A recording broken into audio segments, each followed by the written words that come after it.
कई खास मेहमान हमारे साथ हैं, लेकिन आप देख रहे हैं कि किस तरह से आम आदमी पार्टी के खेमे में इस वक्त सेलिब्रेटरी मूड में वो जश्न का माहौल है। तस्वीरें हमने लगातार दिखाई हैं जो जीत के बाद अरविंद केजरीवाल का संबोधन रहा, या फिर अभी आपने राघव चड्ढा को यहां पर सुना, वो कह रहे हैं जनता की जीत है, हमारी पार्टी जो है उसमें जनता के नुमाइंदे हैं और इसे जनता की जीत यहां पर माना जाए। और साथ ही दिल्ली में झाड़ू चलने की बात पंजाब के मुख्यमंत्री माफ कीजिएगा भगवंत मान ने की थी, और इसके बाद गवर्नेंस में जिन इनकॉन्ग्रुइटीज की बात की जाती थी, आज ये जो कहा जाता था कि एमसीडी में बीजेपी के होने से और दिल्ली सरकार का कंट्रोल आम आदमी पार्टी के पास होने से जो खींचतान है दोनों के बीच, या फिर राज्य सरकार और केंद्र सरकार के बीच जो खींचतान है उससे दिल्ली वाले सफर करते हैं।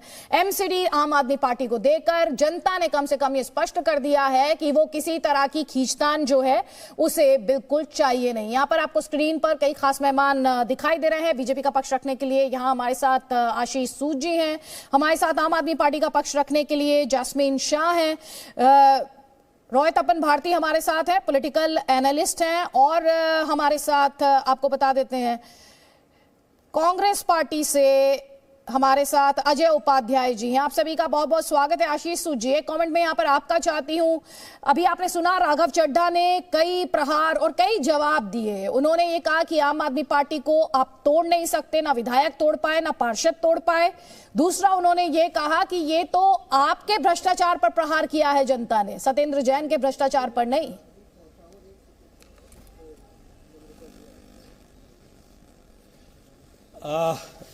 मैंने उनको सुना नहीं, मगर जितना आपने बताया, क्योंकि मैं पैच लेट हो पाया हूं, मगर मैं आपको जवाब देता हूं इसका।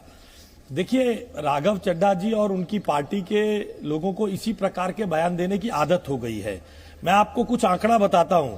सत्येंद्र जैन जी, जिनका हेल्थ मॉडल के लिए जिनको बहुत बड़ा पुरस्कार देने की केजरीवाल साहब बात करते हैं, उनके हेल्थ मॉडल में उनकी विधानसभा में 3 के 3 पार्षद भारतीय जनता पार्टी जीत गई।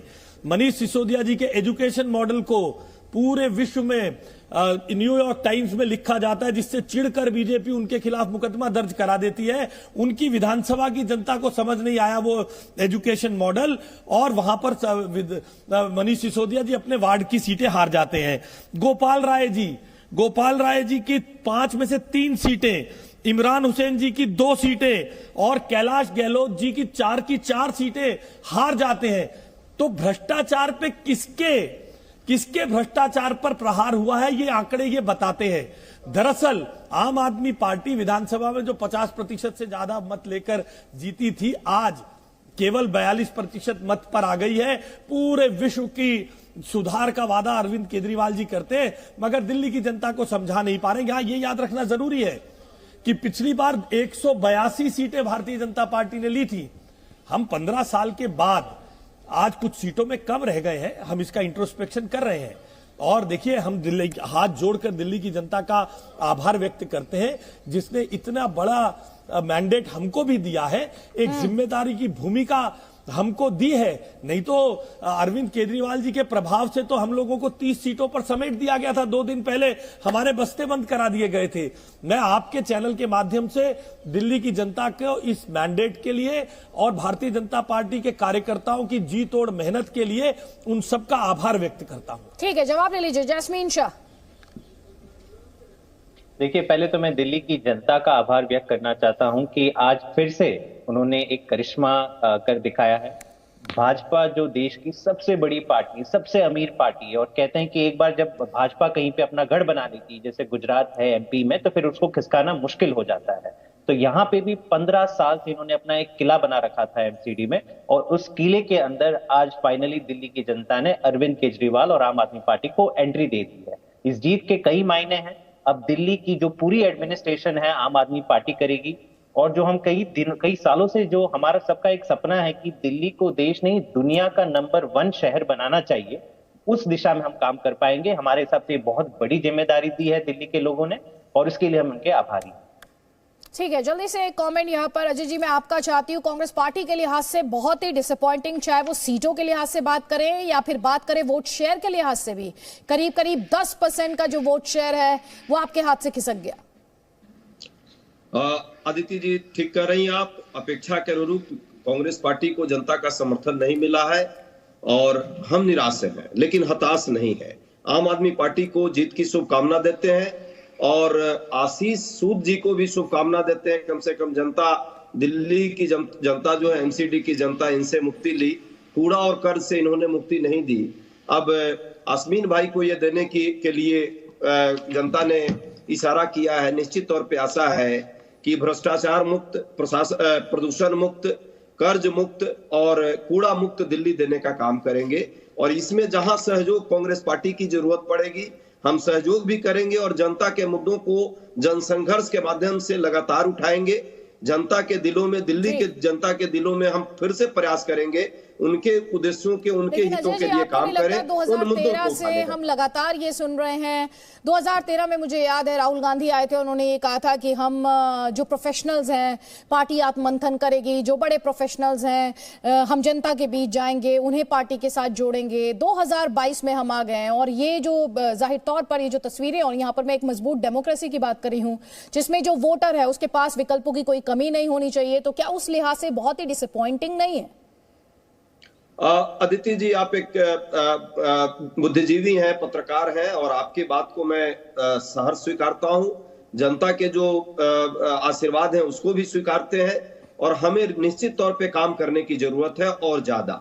ग्राउंड लेवल पर एमसीडी का चुनाव है और चूंकि जिस तरह से भाजपा से लोग निराश था और ऑप्शन की तलाश थी, ऑप्शन में आम आदमी पार्टी विधानसभा में है। एक ऑप्शन जनता को लगा कि अरविंद केजरीवाल जो बार बार कहते रहते हैं और एक उनका विक्टिम कार्ड भी रहता है दिल्ली में लगातार कि हमें काम नहीं करने दिया जाता, हमें ये मौका नहीं दिया जाता, वो नहीं दिया जाता। तो दिल्ली की जनता, बुद्धिमान जनता ने ये शायद उन पर भरोसा इसलिए किया है कि एमसीडी भी उनको दे देंगे तो डबल इंजन की सरकार मिल जाएगी। एक आदमी से डबल इंजन की सरकार दिया, उनसे नहीं हो पाया, दूसरे को दिया है। और दिल्ली में हम कमजोर हैं, हम इसको स्वीकारते हैं। हम प्रयास जरूर, हमारे वर्कर ने मेहनत भी की है, हमारे स्थानीय नेताओं ने ईमानदारी से मेहनत की है। एमसीडी का चुनाव था, इसको हम अंतर्राष्ट्रीय स्तर का चुनाव नहीं मानते थे और ना हम बनाना चाहते हैं। जो बाकी लोग इसको अपना पीठ थपथपा रहा है कि ये राष्ट्रीय चुनाव का इसमें परिदृश्य दिखेगा, कोई अंतर्राष्ट्रीय का दिख रहा है, अहम बहुत हो गई है। दिल्ली की जनता बहुत समझदार है। राष्ट्रीय चुनाव होता है तो किसी और को वोट देती है, स्थानीय चुनाव होता है तो किसी और को देती है। और देश की जनता भी, देश मालिक है जनता, हम उसका आशीर्वाद है, उसको हम स्वीकारते हैं। ठीक है अजय जी, लेकिन यहाँ पार्टी के लिए आत्ममंथन करने की बात ये कि ना नेशनल लेवल पर चुना, ना स्टेट लेवल पर चुना, और अब एमसीडी के लोकल बॉडी के इलेक्शन में भी कांग्रेस पार्टी को वो विकल्प के तौर पर नहीं दिख रहा।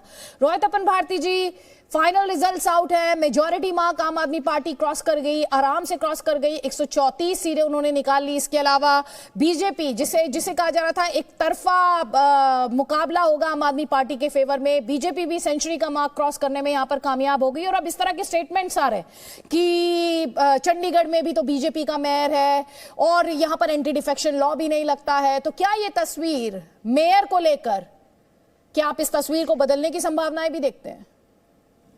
नहीं, ये तो तथ्य है कि मेयर और डिप्टी मेयर चंडीगढ़ में बीजेपी के हैं, लेकिन आम आदमी पार्टी की भी स्थिति दिल्ली में हम बेहतर बताएंगे। थोड़ा चंडीगढ़ और दिल्ली के हालात में कुछ अंतर है। चुनना किसको है? पार्षदों को चुनना है और हर एक साल एक मेयर का चुनाव होना है। पहले साल शायद महिला महापौर का चुनाव होना है, जैसा कि दिल्ली चुनाव मेयर के नगर निगम की व्यवस्था बनी हुई है। हर एक वर्ष मतलब 5 साल में 5 मेयर को चुनना है। मुझे लगता है कि आम आदमी पार्टी को कठिनाई नहीं होगी, फासला अच्छा खासा है और ऐसा नहीं है कि वो केवल एमसीडी में उनका वर्चस्व है, स्टेट गवर्नमेंट में भी उनका वजूद है। और बीजेपी इस तरह का कोई परेशानी, संवैधानिक परेशानी नहीं पैदा होगी जिससे कि सियासी जगत में उसकी शिकायत हो या उसके बारे में कोई उल्टा विचार बने। अब जहां तक ये एक्चुअली मैं जो परिणाम के बारे में मेरी प्रतिक्रिया है कि बदलाव तो प्रकृति का नियम है। 5 साल, 10 साल, 15 साल होने के बाद मकान बदलते हैं, मनुष्य बदलता है, तो राजनीतिक व्यवस्था में भी जनता बदलाव चाहती है। ये हर देश में हो रहा है, हर राज्य में हो रहा है। तो ये बदलाव इसलिए होता है कि लोग अपने जनप्रतिनिधियों और राजनीतिक पार्टी को देखते देखते एक उब जाते हैं, उबाऊ होता है कि भाई अब हो गया, भाई तुमने जितना करना था कर दिया, अब हम नए को प्रयोग देंगे। ये आम आदमी पार्टी और केजरीवाल की सफलता है कि वो जनता को समझाने में कामयाब रहे कि कांग्रेस नहीं, हम आपकी देखभाल और यही बात अभी अजय जी ने कही कि हैं। आम आदमी पार्टी ये एस्टैब्लिश कर पाई वोटर के जहन में कि वही बीजेपी के लिए एक विकल्प हो सकती है, और जनता को ये लगा कि उन्हें बहुत सुनने को मिलता है कि बीजेपी और उनके बीच में खींचतान है, तो ऐसे में उन्होंने एमसीडी भी आम आदमी पार्टी को दे दी और स्टेट में भी आम आदमी पार्टी की सरकार है। जल्दी से मेरे सहयोगी विशाल इस वक्त हमारे साथ हैं, पूरी ये जो पार्षदों को लेकर ये जो फाइनल नंबर्स रहे, साथ ही कौन से मुद्दे रहे, और इन इलेक्शंस को एक्चुअली नतीजों को किस तरह से, इनका विश्लेषण किस तरह से किया जाए, क्योंकि अभी आप सुन रहे थे राघव चड्ढा जी को, वो ये कह रहे थे इसका सीधा असर पड़ेगा नेशनल पॉलिटिक्स पर, क्योंकि इससे क्लियर मैसेज जा रहा है कि बीजेपी को अगर कोई चैलेंज कर सकता है तो वो कांग्रेस पार्टी नहीं, आम आदमी पार्टी है। विशाल बिल्कुल ठीक उन्होंने कहा, उसका रीजन भी है, उसका कारण भी है। उसका कारण यह है कि पिछले कुछ चुनावों पर अगर आप नजर डालें अदिति, तो आपको नजर आएगा कि बीजेपी मुद्दे सेट करती थी, बीजेपी एजेंडा सेट करती थी, बाकी पार्टियां उन मुद्दों के इर्द गिर्द चुनाव लड़ती थी। एमसीडी में खेल बिल्कुल पलट गया। आम आदमी पार्टी ने मुद्दे सेट किए, एजेंडा सेट किया, कूड़े के पहाड़, एमसीडी का भ्रष्टाचार, और बीजेपी को मजबूरन उन्हीं मुद्दों के इर्द गिर्द आकर चुनाव लड़ना पड़ा, और उसका परिणाम आपके सामने है। आम आदमी पार्टी की बड़ी जीत होती है, यानी कि दिल्ली की विधानसभा के साथ साथ अब एमसीडी में भी आम आदमी पार्टी का राज है। फाइनल आंकड़ा कहता है कि बहुमत के आंकड़े से बहुत ज्यादा ऊपर तो नहीं, लेकिन ऊपर पहुंच गए हैं, कंफर्टेबली पहुंच गए हैं। 134 वार्ड में आम आदमी पार्टी के पार्षद चुने गए हैं। बीजेपी ने भी जितनी आशंका थी उतना खराब परफॉर्मेंस नहीं किया, सेंचुरी बीजेपी ने भी लगा दी है। 104 पार्षद बीजेपी भी चुनकर आ गए हैं। कांग्रेस पार्टी के लिए वो पहले से माना जा रहा था कि कहीं लड़ाई में नहीं है, और वही हुआ, लड़ाई में कहीं कांग्रेस पार्टी नजर नहीं आई। दहाई का आंकड़ा भी पार नहीं कर पाई कांग्रेस पार्टी, 9 के आंकड़े तक सिमट कर रह गई, और अन्य के खाते में 3 सीटें आई हैं। लेकिन जैसा कि मैंने शुरुआत में कहा, एजेंडा आम आदमी पार्टी ने सेट किया, मुद्दे आम आदमी पार्टी ने सेट किए, और फिर बीजेपी को भी मजबूरन उन्हीं मुद्दों के इर्द गिर्द आकर चुनाव लड़ना पड़ा। परिणाम आपके सामने है, 134 वार्ड आप, बीजेपी 104, कांग्रेस 9 और अदर्स के खाते में 3। और विशाल, सबसे बड़ी बात यह रही कि बहुत ही क्लोजली कॉन्टेस्टेड मुकाबला रहा, जहां पर हम अपने दर्शकों को लगातार बता रहे थे कि कैसे 18 सीटें ऐसी रही जहां पर बीजेपी के कैंडिडेट ने 500 से भी कम वोटों से, जो विक्ट्री मार्जिन था उनके फेवर में, वो 500 से भी कम वोट का था, और 28 सीटें, 27-28 सीटें ऐसी रही जहां पर विक्ट्री मार्जिन जो था बीजेपी के फेवर में वो 1000 से भी कम था, और कुछ ऐसा ही आम आदमी पार्टी की जीत के लिए भी कहा जा सकता है। यहां पर आशीष सूद जी, बड़ा सवाल ये है, आप काफी कॉन्फिडेंट थे, क्या आपको लगता है ये वजह रही आपकी परफॉर्मेंस, एंटी इनकम्बेंसी की दुहाई आम आदमी पार्टी बार बार देती रही, आपके बीच मतलब आम आदमी पार्टी और बीजेपी के बीच अनबन की बात, खींचतान और उसके गवर्नेंस पर असर का जो नैरेटिव था उस पर भी आम आदमी पार्टी ने काफी खुलकर बोला, लेकिन आपको क्या वजह लगती है कि 15 साल बाद एमसीडी से आपको, एमसीडी जिस पर जो एक किले के तौर पर था पिछले 15 साल से, वो आपके हाथ से निकल गया?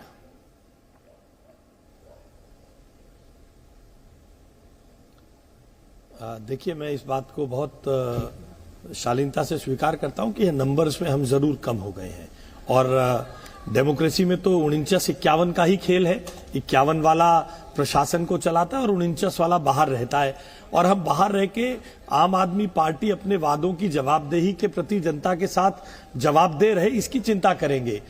रही बात हमारे साथ क्या हुआ, देखिए, हमने एक बहुत जिम्मेदारी के साथ चुनाव लड़ा, मुद्दों के आधार पर चुनाव लड़ा, अपनी परफॉर्मेंस के आधार पर वोट मांगा, आगे क्या करेंगे इसके आधार पर वोट मांगा। मगर 2 कारण हो सकते हैं, ऐसा मुझे सरसरी तौर पर लगता है। मेरी पार्टी अभी इस पर और विचार करेगी। एक तो बहुत फटीग फैक्टर रहता है, लगातार 15 वर्ष से हम यहां थे, वोटर एक फटीग में आ जाता, नाराज नहीं होता है। आप कहीं भी देखिएगा, भारतीय जनता पार्टी के प्रति नाराजगी कहीं नहीं दिखेगी आपको। भारतीय जनता पार्टी का मत प्रतिशत बढ़ा है, हमारे पास, हमारा पूरी दिल्ली में व्याप बढ़ा है, हम जहां पर बहुत बड़ी तादाद में अल्पसंख्यक वोटर रहते हैं वहां पर भी हम जीत कर आए हैं, और जो इस सरकार के फेसेस हैं उनको भी हमने, उनके क्षेत्र में भी हम बहुत तरीके से जीत कर आए हैं। दूसरा एक कारण मुझे लगता है कि दिल्ली में बहुत सारे इनोवेटिव काम हुए। आज से 10-15 साल, 12-13 साल पहले ये जो घरों से कूड़ा उठाने का काम शुरू हुआ, ये काम और आगे हो सकता था। 42,000 करोड़ रुपए हमारे मिले नहीं, मगर आज मैं इन सब बातों पर नहीं जाऊंगा।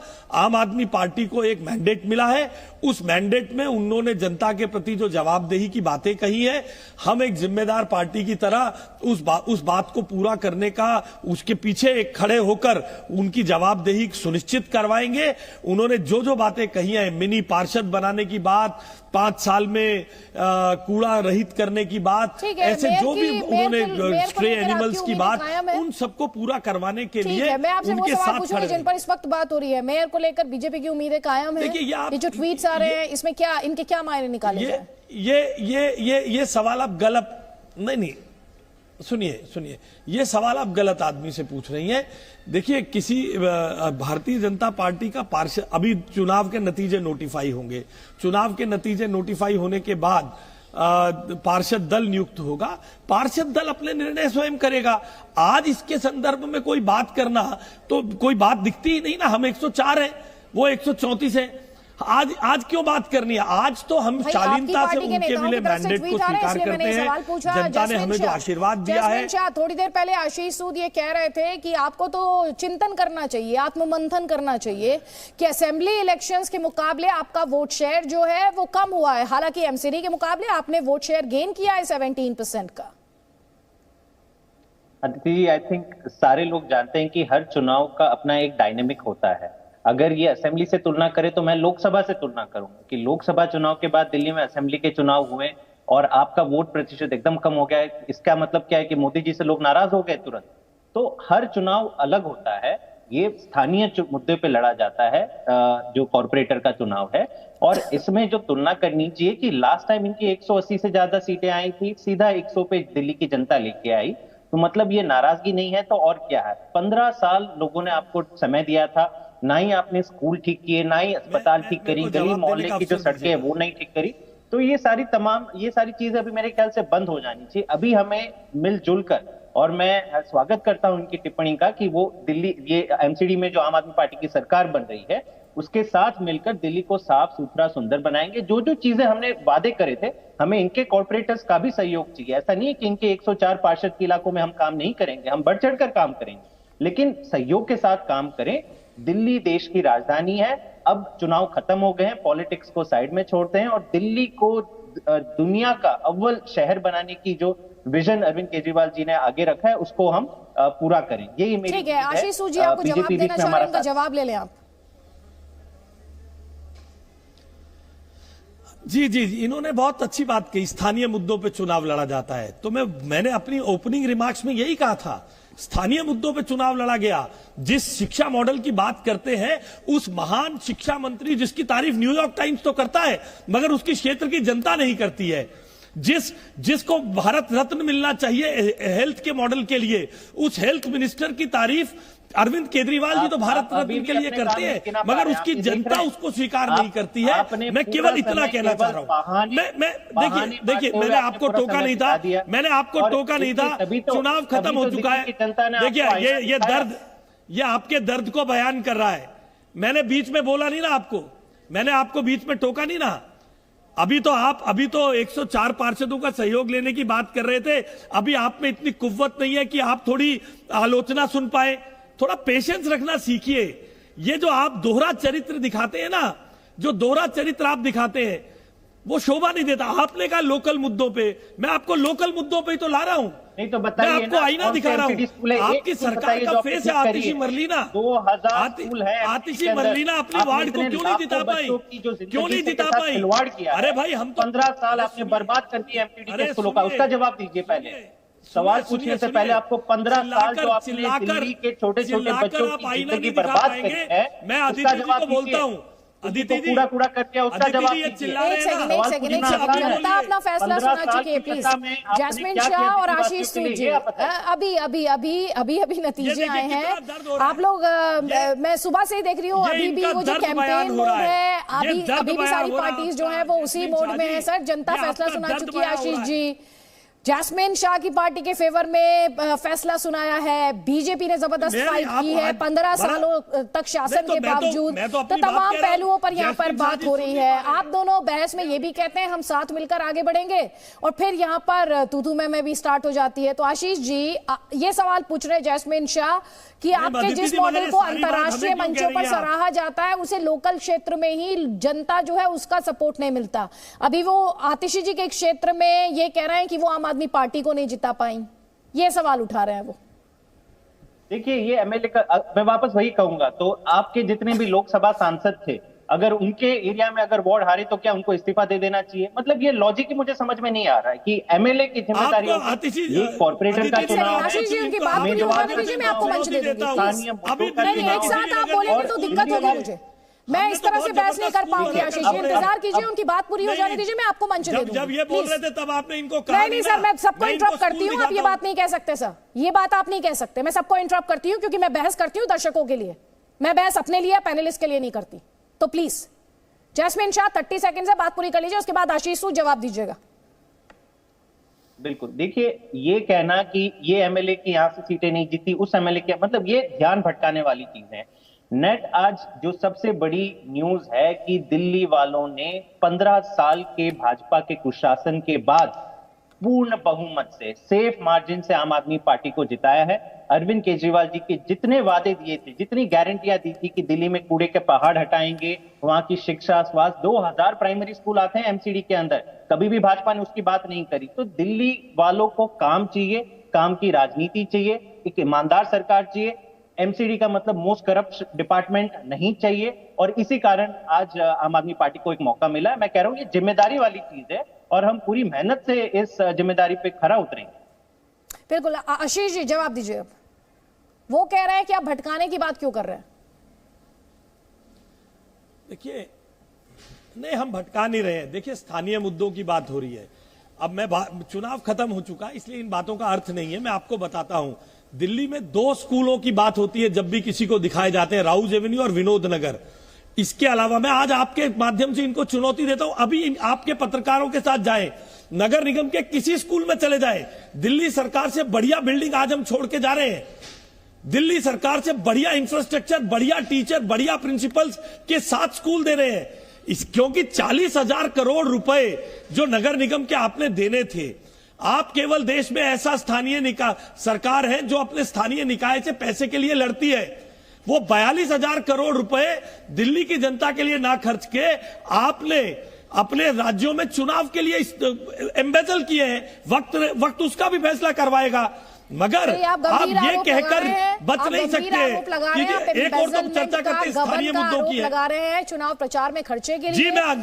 मैं पूरी जिम्मेदारी से लगा रहा हूँ। ठीक, मैं पूरी जिम्मेदारी से लगा रहा हूँ। मैं पूरी जिम्मेदारी से लगा रहा हूँ। कुछ इंपॉर्टेंट इन्फॉर्मेशन और ये जो रिजल्ट्स आए हैं उससे जुड़े हुए कुछ इंसाइट्स यहाँ पर हम देना चाहते हैं, क्योंकि एमसीडी के नतीजों से एक और बात जो स्पष्ट हो गई वो ये रही कि दिल्ली के वोटर ने काम को देखा है, वो चेहरे पर नहीं गया, वो प्रतिष्ठा पर नहीं गया। दिल्ली की राजनीति के हिसाब से बड़े बड़े स्टार कैंपेनर्स रहे, वो इस चुनाव में वोटों को शिफ्ट नहीं करा पाए। केजरीवाल के कई दिग्गज और मंत्री भी अपने इलाकों में पार्टी को बड़ी जीत नहीं दिला पाए। और ये हम आपसे क्यों कह रहे हैं ये हम आपको बता भी देते हैं। देखिए एक एक कर हम आपको पूरा ब्यौरा यहाँ पर देने वाले हैं, क्योंकि यहाँ पर मनीष सिसोदिया के क्षेत्र की बात की जाए तो पटपरगंज में 4 वार्ड हैं, जिनमें से 3 में बीजेपी ने जीत दर्ज की है। और आपको याद होगा पिछले कुछ महीनों से लगातार वो सुर्खियों में थे। अरविंद केजरीवाल ने कहा कि केंद्र सरकार जो है उनकी गिरफ्तारी करा सकती है। सत्येंद्र जैन जो लगातार विवादों में रहे, 3 वार्ड उनके एरिया में आते हैं, तीनों में बीजेपी ने जीत दर्ज की है। और आम आदमी पार्टी जो है वो वहां पर खाता भी नहीं खोल पाई है। मालिश के उनके वीडियो आए, एक रेप एक्यूज से मालिश कराने के आरोप उन पर लगे। और उसके बाद आप गोपाल राय को देख लीजिए, बाबरपुर में 4 वार्ड हैं, वहां पर 2 में बीजेपी ने जीत दर्ज की, कांग्रेस 1 वार्ड में जीती और आम आदमी पार्टी इन 4 वार्ड में से सिर्फ 1 वार्ड रहा जहां पर वो जीत दर्ज कर पाई। यहां पर अगर बात की जाए कैलाश गहलोत की तो वो उनके भी 4 वार्ड में से 3 वार्ड ऐसे रहे जिन पर बीजेपी द्वारा जीत दर्ज की गई। तो ये हम आपको दिखा रहे हैं कि नाम और उनकी परफॉर्मेंस क्या रही है, क्योंकि हर किसी का आकलन करना बहुत जरूरी है। अब आप इमरान हुसैन को देख लीजिए, 3 वार्ड उनके एरिया में आते थे, जिनमें से 2 पर आम आदमी पार्टी द्वारा जीत दर्ज की गई, जबकि बीजेपी सिर्फ 1 वार्ड में जीत का परचम लहरा पाई। आतिशी जी का जिक्र अभी कर रहे थे थोड़ी देर पहले आशीष सूद जी, वो इसलिए कर रहे थे क्योंकि जो तीनों वार्ड रहे वहां पर बीजेपी ने जीत दर्ज की है और आम आदमी पार्टी एक भी वार्ड में जीत दर्ज नहीं कर पाई। दुर्गेश पाठक की बात कर लेते हैं तो राजेंद्र नगर में 3 वार्ड है। इन 3 वार्ड में से 2 वार्ड जो थे वो आम आदमी पार्टी के नाम रहे और बीजेपी ने 1 वार्ड में जीत यहां पर दर्ज की। इसके अलावा सौरभ भारद्वाज की बात यहां पर करें तो 3 वार्ड उनके पास, तो उनमें से 2 में आम आदमी पार्टी द्वारा जीत दर्ज की गई और बीजेपी द्वारा 1 वार्ड में यहां पर जीत दर्ज की गई है। साथ ही दिलीप पांडे की बात कर लेते हैं, 3 वार्ड हैं और यहां पर भी आप देख रहे हैं इन 3 वार्ड में से 2 वार्ड में बीजेपी कामयाब रही और आम आदमी पार्टी को 1 वार्ड में कामयाबी मिली, जीत मिली। अमानतुल्लाह खां की बात कर लेते हैं, ये भी काफी सुर्खियों में रहे हैं। इनके 5 वार्ड हैं, उनमें देखिए जरा 5 वार्ड में ये इंटरेस्टिंग तस्वीर है। आपने देखा 2 में बीजेपी और 2 में कांग्रेस पार्टी की कामयाबी की बात वहां पर की जा रही है।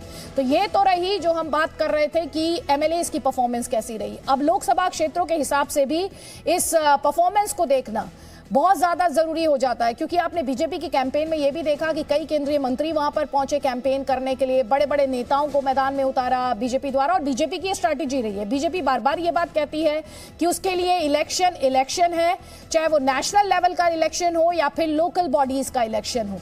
तो अगर हम लोकसभा क्षेत्रों के हिसाब से भी इस तस्वीर को जानने और समझने की कोशिश करेंगे तो आप पाएंगे कि बीजेपी के ज्यादातर बड़े नेता अपने अपने क्षेत्रों में कोई खास कमाल नहीं कर पाए। अगर उदाहरण के तौर पर बात करें तो रमेश बिधूड़ी, जिनके एरिया में 3 वार्ड थे और तीनों ही वार्ड आम आदमी पार्टी जो थी वो निकालने में कामयाब हो गई। तो ऐसे ही हर नेता का रिपोर्ट कार्ड हम आपको दिखाएंगे। यहाँ पर मेरे सहयोगी विशाल इस वक्त हमारे पास है, हमारे साथ हैं और विशाल डेटा के माध्यम से आप दिखाएं कि इन नतीजों से और कौन कौन से अहम और इंपॉर्टेंट इनसाइट सामने आए हैं, दर्शकों को दिखाएं।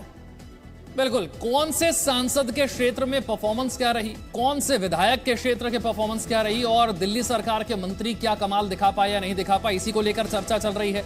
लेकिन जो फाइनल परिणाम है वो आम आदमी पार्टी के पक्ष में है। अब इसका एनालिसिस की बारी है, तो उसका एनालिसिस हम आपके सामने रखने जा रहे हैं। दिल्ली के अलग अलग क्षेत्रों की चुनौतियां अलग अलग थी और दिल्ली के अलग अलग क्षेत्रों के मुद्दे अलग अलग थे, अलग अलग आय वर्ग के लोग वहां पर रहते हैं। देखिए, कुल वोट है 250, आम आदमी पार्टी ने जीते 134, वोट शेयर रहा 42% वोट शेयर। बीजेपी ने वोट जीते 104 और 40% वोट शेयर रहा बीजेपी का। अगर आप वोट परसेंटेज के लिहाज से देखें तो बीजेपी और आम आदमी पार्टी के बीच में बहुत ज्यादा फर्क नहीं नजर आता है। कांग्रेस पार्टी को 9 वोट मिले, वोट प्रतिशत रहा 12, 3 वोट अन्य के खाते में गए और उनका वोट प्रतिशत रहा 4। ये फाइनल परफॉर्मेंस निकल कर आई अलग अलग पार्टियों की। जैसा कि माना जा रहा था कि बीजेपी को बहुत नुकसान हो सकता है, ऐसा बहुत नुकसान नहीं हुआ। अब देखिए अलग अलग सांसदों की परफॉर्मेंस। डॉक्टर हर्षवर्धन, चांदनी चौक इलाका इनका है, इनके इलाके में बीजेपी का परफॉर्मेंस अच्छा रहा। इनके इलाके में जितने वार्ड आते हैं उनमें से 16 वार्ड पर बीजेपी ने जीत हासिल की, आम आदमी पार्टी को 14 वार्ड में जीत हासिल हुई। कुल मिलाकर 30 वार्ड डॉक्टर हर्षवर्धन के क्षेत्र में आते हैं, इनका परफॉर्मेंस ठीक रहा। अगले सांसद की बात करते हैं। सबसे शानदार परफॉर्मेंस करने वाले सांसद रहे गौतम गंभीर। इनके क्षेत्र में कुल मिलाकर हैं 36 वार्ड, जिसमें से 22 जीतने में कामयाब हो गई बीजेपी। यह सबसे अच्छी परफॉर्मेंस है अगर किसी सांसद के लिहाज से देखें। और आम आदमी पार्टी को मिले 11 वार्ड, कांग्रेस के खाते में गए 3 वार्ड। ये लोकसभा क्षेत्र के लिहाज से देखें तो गौतम गंभीर की एक सांसद के तौर पर अपने क्षेत्र में पकड़ कितनी है इसे भी दिखाता है। मनोज तिवारी को देखिए, उत्तर पूर्वी दिल्ली की हम बात करें, कुल मिलाकर 41 वार्ड आते हैं, यहां भी परफॉर्मेंस अच्छी रही। 21 वार्ड बीजेपी को जिताने में कामयाब हो गए मनोज तिवारी। आम आदमी पार्टी को 15 वार्ड मिले, कांग्रेस पार्टी को 4, अदर्स के खाते में गया 1। ये 3 वो सांसद हैं जिनके इलाके में बीजेपी का प्रदर्शन अच्छा रहा। यानी कि ये 3 सांसद कम से कम ये कह सकते हैं कि अपने क्षेत्र पर इनकी पकड़ अच्छी है।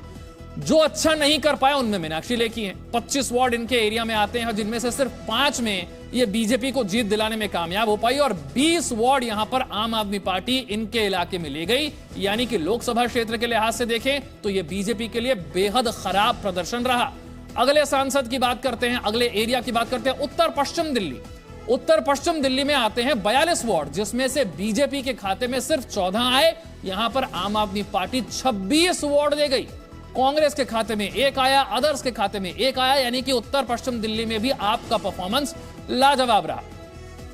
दक्षिण दिल्ली की बात करते हैं, रमेश भिदुड़ी का इलाका, कुल मिलाकर 37 वार्ड आते हैं, 23 यहां पर आम आदमी पार्टी के खाते में चले गए और बीजेपी के खाते में आए 13 वार्ड, यानी कि यहां पर भी आपका झाड़ू चल गया। दक्षिण दिल्ली में भी उतनी पकड़ एक लोकसभा क्षेत्र के लिहाज से भिदुड़ी साहब बना नहीं पाए। ये दिल्ली में बीजेपी के सांसदों का परफॉर्मेंस है। परवेश वर्मा की बात करते हैं, पश्चिमी दिल्ली में कुल मिलाकर 39 वार्ड आते हैं, यहां पर भी बाजी आम आदमी पार्टी ने मार ली। 24 वार्ड 39 में से पश्चिमी दिल्ली में आम आदमी पार्टी ले गई।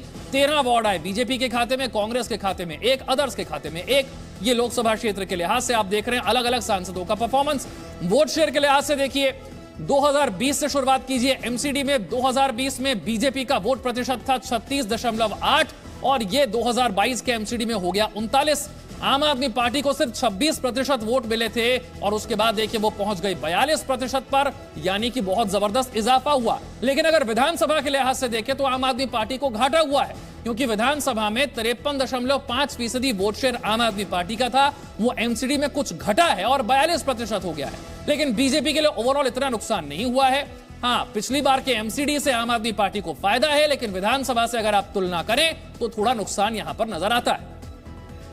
और वहीं कांग्रेस पार्टी की तस्वीर भी आप देख रहे हैं कि असेंबली इलेक्शंस के मुकाबले अगर तुलना करेंगे तो कांग्रेस पार्टी ने गेन किया है, लेकिन एमसीडी के इलेक्शन से तुलना करेंगे तो कांग्रेस पार्टी को करीब 9% वोट शेयर का नुकसान यहां पर दिखाई दे रहा है। कई खास मेहमान लगातार हमारे साथ बने हुए। यहाँ पर मेरा सवाल ये है, आशीष सूद जी, आपसे मेरा ये सवाल है, हमने बाकायदा रिपोर्ट कार्ड दिखाया, चाहे वो रिपोर्ट कार्ड एमपीज का हो या फिर एमएलएज का भी रिपोर्ट कार्ड यहां पर दिखाने की हमने कोशिश की है। बड़ी बात यह है कि जहां पर पार्टी ने अच्छा किया है, जहां पर पार्टी ने खराब किया है, क्या इनकी परफॉर्मेंस का भी आकलन किया जाएगा?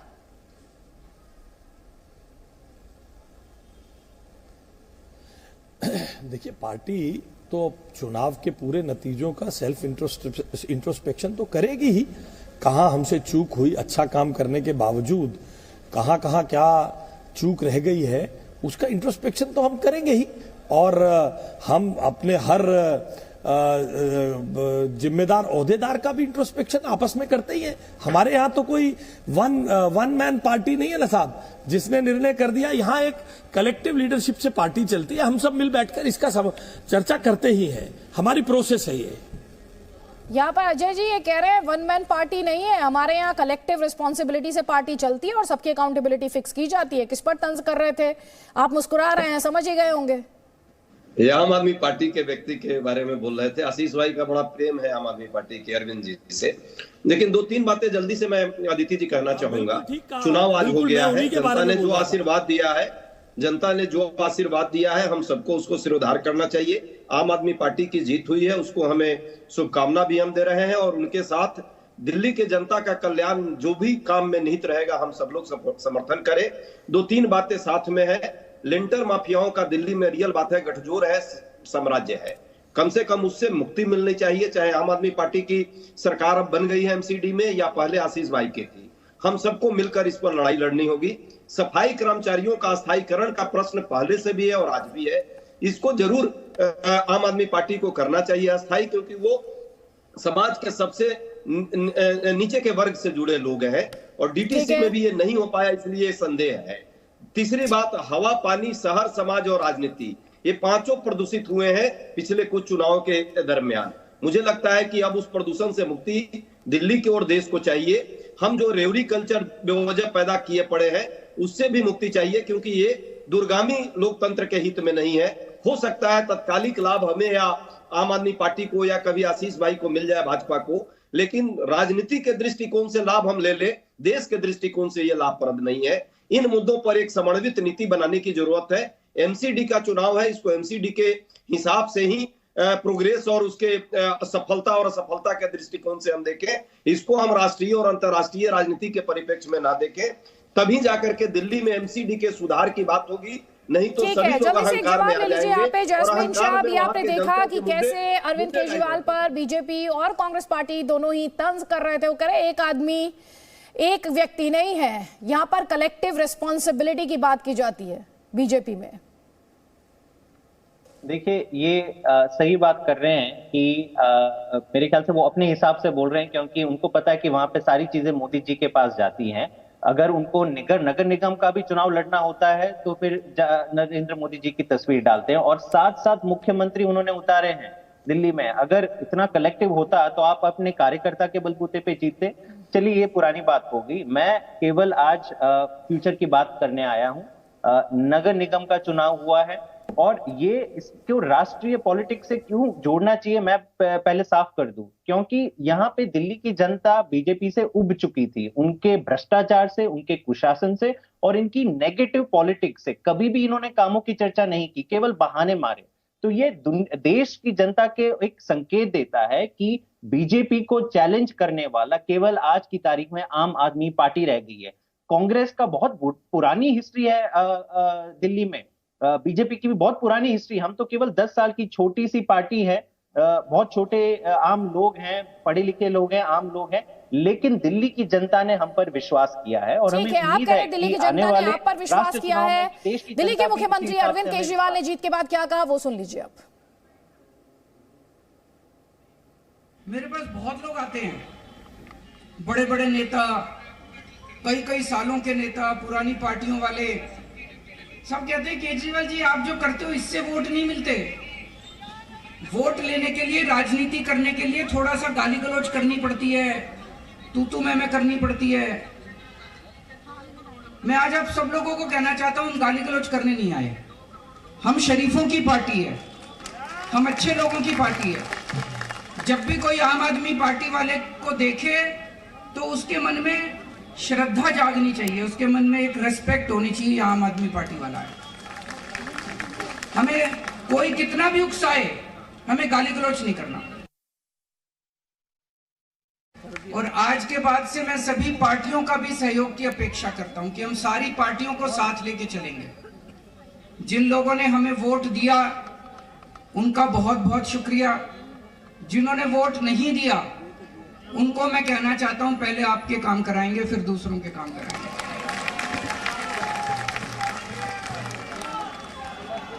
हमें दिल्ली को ठीक करने में सबके सहयोग की जरूरत है, और खासकर हमें केंद्र सरकार की मदद भी चाहिए, केंद्र सरकार का सहयोग भी चाहिए। हम आज इस मंच के जरिए से मैं केंद्र सरकार से भी और खासकर प्रधानमंत्री जी से भी दिल्ली को ठीक करने के लिए आशीर्वाद चाहता हूं कि उनका भी, प्रधानमंत्री जी का भी और केंद्र सरकार का भी आशीर्वाद हमें चाहिए। अब दिल्ली को साफ करना है कूड़ा।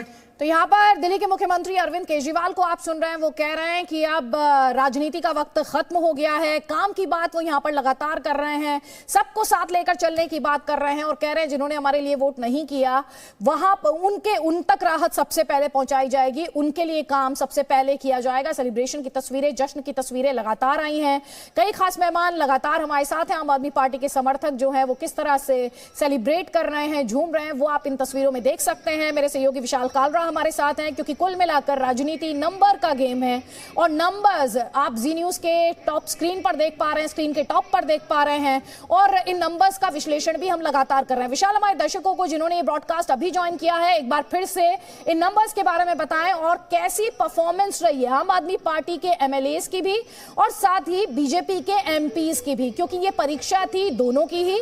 उस परीक्षा में कौन पास और कौन फेल हुआ है, विशाल? बिल्कुल, सबसे पहले तो ये बता देते हैं कि दो बड़े बदलाव हुए थे पिछली बार और इस बार के मुकाबले में। पिछली बार 3 अलग अलग निगम थे, ईस्ट, नॉर्थ और साउथ। इन तीनों को मिलाकर अब एक कर दिया गया, यानी कि कुल मिलाकर एक नगर निगम दिल्ली का। और पिछली बार जो 272 वार्ड थे वो घटकर हो गए 250 वार्ड, और उस लिहाज से अगर आप देखें तो 250 वार्ड को लेकर यह दिल्ली नगर निगम का चुनाव था, जिसमें से आम आदमी पार्टी ने एक बड़ी सफलता हासिल की है। और उसके आंकड़े क्या कहते हैं वो आपके सामने रखने जा रहे हैं। 250 में से कितने वार्ड आए आम आदमी पार्टी के खाते में? 126 था बहुमत का आंकड़ा। 134 वार्ड पर जीत हासिल की आम आदमी पार्टी ने, यानी कि कंफर्टेबल मेजॉरिटी है, मेयर आम आदमी पार्टी का होगा। इसके बाद बात करते हैं बीजेपी की, जो पिछले 15 सालों से एमसीडी की सत्ता में काबिज थी, और बार बार आम आदमी पार्टी ने आरोप लगाया कि चुनाव को टाल रही है बीजेपी क्योंकि हार का डर सता रहा है। 104 वार्ड पर 250 में से 104 वार्ड पर बीजेपी को जीत हासिल हुई। कांग्रेस पार्टी एक जमाने में दिल्ली में बहुत मजबूत हुआ करती थी, लंबे समय तक शीला दीक्षित ने यहां पर राज भी किया, लेकिन आज कांग्रेस पार्टी की हालत जो है वो दयनीय है। 250 में से दहाई का आंकड़ा भी नहीं पहुंच पाई कांग्रेस पार्टी। 9 वार्ड ही जीत पाई कांग्रेस पार्टी। अन्य के खाते में क्या आया वो भी देख लीजिए। अन्य पार्टियों के खातों में, निर्दलीय के खाते में कुल मिलाकर आए 3 वार्ड। ये है फाइनल पिक्चर, ये फाइनल पिक्चर है 250 वार्ड की, जो कहती है आम आदमी पार्टी के खाते में 134 वार्ड, बीजेपी के खाते में 104, कांग्रेस को 9 और अदर्स को 3। अब लोकसभा सीटों के लिहाज से अगर आप एक विश्लेषण करें और इसे लोकसभा सीटों के लिहाज से बांट कर देखें तो तस्वीर कैसी उभर कर आती है, जरा वो भी आपको बताते हैं। इससे पहले हमने आपको बताया था अलग अलग सांसदों का परफॉर्मेंस कैसा था, जिसमें सबसे अच्छा परफॉर्मेंस करने में कामयाब हुए थे गौतम गंभीर। उनके इलाके में जो वार्ड आते हैं उसमें बीजेपी आगे थी, बीजेपी ने बढ़त बनाई, आम आदमी पार्टी को कम वार्ड मिले। इसी तरीके से मनोज तिवारी, इनका परफॉर्मेंस भी अच्छा रहा, और डॉक्टर हर्षवर्धन, ये देखिए कुल मिलाकर 30 वार्ड इनके लोकसभा क्षेत्र में आते हैं चांदनी चौक में, जिसमें से 16 वार्ड जीतने में बीजेपी कामयाब हो गई। जीत भले ही एमसीडी में आम आदमी पार्टी की हुई, लेकिन अपने लोकसभा क्षेत्र में कम से कम डॉक्टर हर्षवर्धन का परफॉर्मेंस अच्छा रहा। सबसे शानदार परफॉर्मेंस हुआ पूर्वी दिल्ली में, यह बीजेपी के लिहाज से है, सांसद सभी बीजेपी के हैं। आम आदमी पार्टी का परफॉर्मेंस एमसीडी के लिहाज से तो बहुत अच्छा था, लोकसभा क्षेत्रों के लिहाज से देखें तो गौतम गंभीर अपने लोकसभा क्षेत्र में उनकी अच्छी पकड़ रही और ज्यादा वार्ड जिताने में बीजेपी को कामयाब हुए। इसी तरीके से मनोज तिवारी, इनका परफॉर्मेंस भी अच्छा रहा। उत्तर पूर्वी दिल्ली में इनके अपने लोकसभा क्षेत्र में से 41 में से 21 वार्ड ये अपनी पार्टी को जिताने में कामयाब हो गए। आम आदमी पार्टी के खाते में यहां पर 15 वार्ड आए, कांग्रेस को 4 मिले, अदर्स के खाते में भी 1 गया। ये अलग अलग सांसदों का परफॉर्मेंस आप देख रहे हैं। मीनाक्षी लेखी ये अपने प्रदर्शन से इतनी संतुष्ट नहीं होगी, पार्टी को भी विचार करना पड़ेगा। इनके जो लोकसभा क्षेत्र है इसमें नई दिल्ली में 25 वार्ड कुल मिलाकर आते हैं, जिसमें से मात्र 5 वार्ड बीजेपी के खाते में आए। 20 वार्ड में यहां पर जीत दर्ज की आम आदमी पार्टी ने। इसी तरीके से अगले सांसद का रुख करते हैं, उत्तर पश्चिमी दिल्ली की बात कर लेते हैं। 42 वार्ड में से सिर्फ 14 वार्ड, ये उत्तर पश्चिमी दिल्ली की हालत है। हंसराज हंस को लेकर पहले भी जो वहां लोकसभा क्षेत्र है वहां से शिकायतें मिली कि लोगों के बीच में कम पहुंचते हैं, उतनी पकड़ हंसराज हंस की अपने इलाके में नजर नहीं आई। और आप परफॉर्मेंस देखिए, 26 वार्ड यहां पर जो है आम आदमी पार्टी ले जाती है, एक बड़ी जीत यहां पर हासिल कर लेती है। अगला क्षेत्र क्या है? रमेश बिधूड़ी का क्षेत्र है। दक्षिणी दिल्ली की हम बात कर रहे हैं, कुल मिलाकर 37 वार्ड है। सबसे ज्यादा अरविंद केजरीवाल पर हमला करने में आगे अगर कोई सांसद रहता है तो रमेश बिधूड़ी भी रहते हैं। इनके अपने लोकसभा क्षेत्र में भी बीजेपी को सिर्फ 13 वार्ड मिले। 37 में से सिर्फ 13 वार्ड में बीजेपी यहां पर सफलता दर्ज कर पाई। आम आदमी पार्टी के खाते में 23 वार्ड चले गए। कांग्रेस पार्टी भी 1 वार्ड जीतने में कामयाब हुई। यह बात थी दक्षिणी दिल्ली की।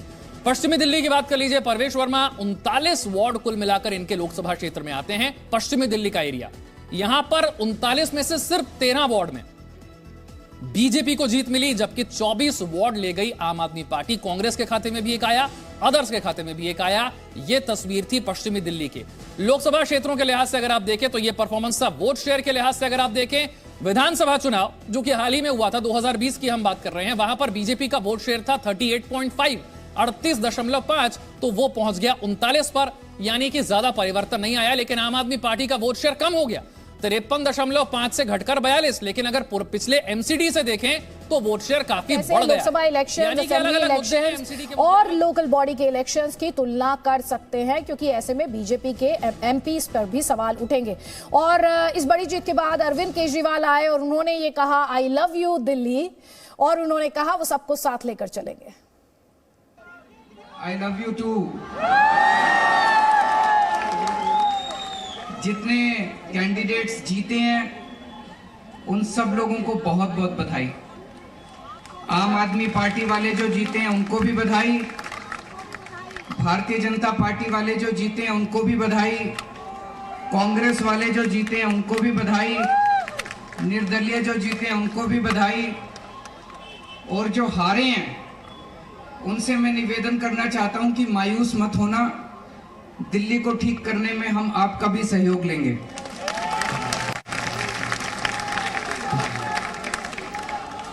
अब अपने को सबको मिलके काम करना है। मेरी सबसे अपील है सभी कैंडिडेट से, सभी पार्टियों से, कि बस राजनीति आज तक की थी, आज तक जितनी राजनीति करनी थी कर ली। अब अपने को सबको मिलके काम करना है, सबको मिलके दिल्ली ठीक करनी है। इसमें मैं बीजेपी का भी सहयोग चाहता हूं, इसमें मैं कांग्रेस का भी सहयोग चाहता हूं, मैं सबका सहयोग चाहता हूं। सबके सहयोग से हम दिल्ली को ठीक करेंगे, सब मिलके दिल्ली को ठीक करेंगे। 250 के 250 पार्षद जो चुन के आए हैं, मैं अब उनसे निवेदन करता हूं कि आप किसी पार्टी के पार्षद नहीं, अब आप दिल्ली के पार्षद हैं, मिलके दिल्ली को ठीक करेंगे। तो यहाँ पर आप देख रहे हैं कि अरविंद केजरीवाल कह रहे हैं आई love you Delhi, I love you Delhi, और दिल्ली की जनता का वो आभार यहाँ पर प्रकट कर रहे हैं। वहीं तमाम पॉलिटिकल पंडित्स ये कह रहे हैं कि जो अक्सर दिल्ली वालों के काम को लेकर खींचतान रहा करती थी दिल्ली सरकार और एमसीडी के बीच, दिल्ली की जनता ने उसे लेकर फैसला सुना दिया। अरविंद केजरीवाल बीजेपी की का ये नैरेटिव रहा हमेशा से कि डबल इंजन, यानी केंद्र और राज्य में बीजेपी की सरकार, और यहाँ पर आप देख रहे हैं कि अरविंद केजरीवाल नैरेटिव लेकर गए कि केजरीवाल की सरकार और केजरीवाल का ही पार्षद, और जनता ने उस पर मोहर लगा दी। मनीष सिसोदिया ने क्या कहा वो सुनिए। आज दिल्ली ने सिर्फ केजरीवाल जी को जिताने का मैंडेट नहीं दिया, बल्कि 15 साल से एमसीडी को लूट रही और दिल्ली की जनता को लूट रही भारतीय जनता पार्टी को हराने का मैंडेट दिया है। आम आदमी पार्टी के लिए ये बहुत बड़ी बात है कि जो भारतीय जनता पार्टी अपने आप को दुनिया की सबसे बड़ी पार्टी कहती है, 15 साल से भारतीय जनता पार्टी एमसीडी की सत्ता में थी, उसको बाहर करके दिल्ली के लोगों ने केजरीवाल जी को मौका दिया है। ये सिर्फ जीत नहीं है, बल्कि एक बहुत बड़ी जिम्मेदारी है। तो यहाँ पर मनीष सिसोदिया कह रहे हैं जीत नहीं, जिम्मेदारी है। बीजेपी और कांग्रेस पार्टी क्या कहना है वो सुन लीजिए। देखिए, निगम चुनाव में भारतीय जनता पार्टी ने बहुत अच्छा चुनाव लड़ा है। हमने मुद्दों के आधार पर चुनाव लड़ा है और आम आदमी पार्टी के झूठ और भ्रष्टाचार की पोल खोली है, और आम आदमी पार्टी की झूठ और भ्रष्टाचार एक्सपोज भी हुआ है। उनके कई झूठे दावे आज झूठ साबित हुए हैं। चाहे उन्होंने कहा हो कि 20 सीटें बीजेपी की आएंगी, हम 230 जीत रहे हैं, वो भी झूठे साबित हुए।